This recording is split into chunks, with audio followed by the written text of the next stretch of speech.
आदि पुस्तक 49 पर्व। अनंतर जाकुब अपना पुत्र मानकु डाकी कहिले, तुम्हे माने एकत्र हुओ, शेष काल रे तुम्ह मानक प्रति जहा घटिबो ताहा तुम्ह मानकु कहूअछि। हे जाकुबर पुत्रगण, एकत्र होई शुण ओ तुम्ह मानक पिता इस्राएल रो वाक्य शुण। हे रूबेन, तुम्हे मोहर प्रथम जात पुत्र, मोहर बल ओ मो शक्तिर प्रथम फल, पुणी महिमारे प्रधान ओ पराक्रम रे प्रधान। तुम्हे उच्छलित जल तुल्य, तुम्हर प्रधानता रहिब नाही, कारण तुम्हे आपणा पितृशज्या को गमन कल, तेबे ताहा असुचि कल, से मोहर शज्या को गला।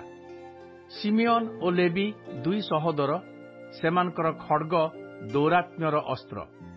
हे मोहर प्राण, सेमानक गुप्त मंत्रणारे प्रवेश कर नाही।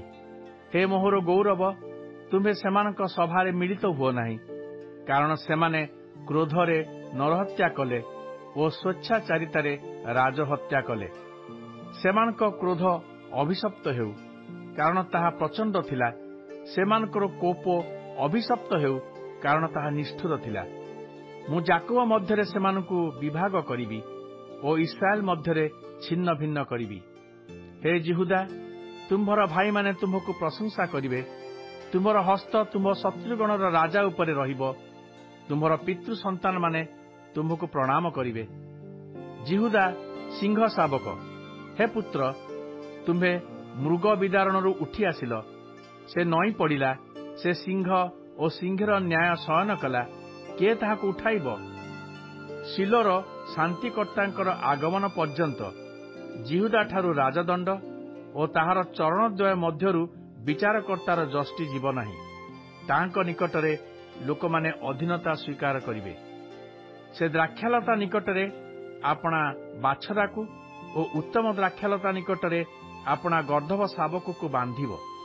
से द्राक्षारसरे आपणा उत्तरीय वस्त्र ओ द्राक्षा रक्तरे आपणा परिधेय वस्त्र धोइब। ताहार चक्षु द्राक्षारसरे रक्त वर्ण हब, दुग्धरे ताहार दंत श्वेतवर्ण हब। सबुलुन समुद्र बंदରରେ बास करिब ओ से जहाजर आश्रित बंदर हेब, पुणी सिदोन पर्यंत ताहार अधिकारर सीमा हेब। इसाखर बलवान गर्दभ सदृश, से मेष खुआड़ मध्यरे शयन करे। से विश्राम स्थान को उत्तम और देश को सुरम्य देखिला, एणु से भार बहिबा पई स्कंध नत कला, बेठी कर्म करबाकू दास हेला। दान इस्राएल रो अन्यान्य वंश तुल्य होई आपणा लोकमानकर विचार करिब। दान पथस्थित सर्प तुल्य ओ मार्गस्थित फणी तुल्य, जे घोटकर पाद दंशन कले तदारूढ़ व्यक्ति पश्चात पड़ी जाए। हे सदाप्रभु, मु तुम्ह द्वारा परित्राणर अपेक्षार अछि। सैन्य दल गाद को आक्रमण करिवे, मात्र से पश्चात सेमानकु आक्रमण करिवो। आशेर ठारू अत्युत्तम खाद्य उत्पन्न हब, से राजकीय भक्ष्य जोगाइब। नप्ताली दीर्घांगी हरिणी स्वरूप, से मनोहर वाक्य कहिब। जोसेफ फलदायी वृक्षर पल्लव, से निर्झर निकटस्थ फलदायी वृक्षर पल्लव सदृश, ताहार शाखा सकल प्राचीर अतिक्रम करे। धनुर्धर माने ताहाकू अतिशय क्लेश देई अछंती, पुणी ताकू तीर बिंधी ताड़ना करी अछंती, मात्र ताहार धन दृढ़ होई रहिला।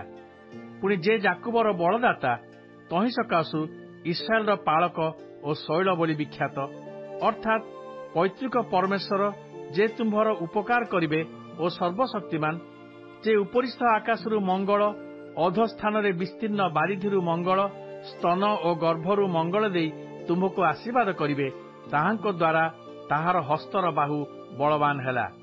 मोहर पूर्वपुरुष मानकर आशीर्वाद ठारू तुम पितार आशीर्वाद अधिक। ताहा चिरस्थायी पर्वतर सीमा पर्यंत व्याप्त हब। ताहा जोसेफर मस्तकरे, अर्थात आपणा भ्रातृगण ठारू पृथकीकृत व्यक्तिर मस्तकाग्रे वर्तिब। बिन्यामीन विदारक केन्दुआ तुल्य, प्रातःकाले से मृग भक्षण और संध्या काल शिकार बंटन करिब। एमाने इस्राएलंकर द्वादश वंश, एमानक पिता आशीर्वाद करिबा बेले एई कथा कही एमानकर प्रति जनकु विशेष विशेष आशीर्वाद कले। अनंतर जाकुब सेमानकु आदेश देई कहिले, ମୁଁ ଆପଣା ଲୋକଙ୍କ ସଙ୍ଗେ ସଂଗୃହୀତ ହେବାକୁ ଉଦ୍ୟତ। ଏହେତୁ ଅବ୍ରାହମ କବର ସ୍ଥାନର ଅଧିକାର ନିମନ୍ତେ କିଣାନ ଦେଶରେ ମମ୍ରିର ସମ୍ମୁଖସ୍ଥ ଯେଉଁ ମକପେଲାର କ୍ଷେତ୍ର ହେତୀୟ ଇଫ୍ରଣଠାରୁ କିଣିଥିଲେ, ସେହି ହେତୀୟ ଇଫ୍ରଣର କ୍ଷେତ୍ରସ୍ଥିତ ଗୁହାରେ ମୋହର ପୂର୍ବପୁରୁଷମାନଙ୍କ ନିକଟରେ ମୋତେ କବର ଦେବ। ସେହି ସ୍ଥାନରେ ଅବ୍ରାହମଙ୍କର ଓ ତାଙ୍କର ଭାର୍ଯ୍ୟା ସାରାର କବର ହୋଇଅଛି। ପୁଣି ସେହି ସ୍ଥାନରେ ଇସାହାକଙ୍କର ଓ ତାଙ୍କର ଭାର୍ଯ୍ୟା ରିବିକାର କବର ହୋଇଅଛି। ପୁଣି ସେହି ସ୍ଥାନରେ ମୁଁ ମଧ୍ୟ ଲେୟାକୁ କବର ଦେଇଅଛି। ସେହି କ୍ଷେତ୍ର ଓ ତନ୍ମଧ୍ୟସ୍ଥିତ ଗୁହା ହେତୀୟ ସନ୍ତାନମାନଙ୍କଠାରୁ କିଣା ହୋଇଅଛି। ଏହି ରୂପେ ଯାକୁବ ଆପଣା ପୁତ୍ରମାନଙ୍କୁ ଆଜ୍ଞା ଦେବାର ସମାପ୍ତ କଲା ଉତ୍ତାରେ ଶଯ୍ୟାରେ 2 ପାଦ ଏକତ୍ର କରି ପ୍ରାଣତ୍ୟାଗ କଲେ ଓ ଆପଣା ଲୋକମାନଙ୍କ ନିକଟରେ ସଂଗୃହୀତ ହେଲେ।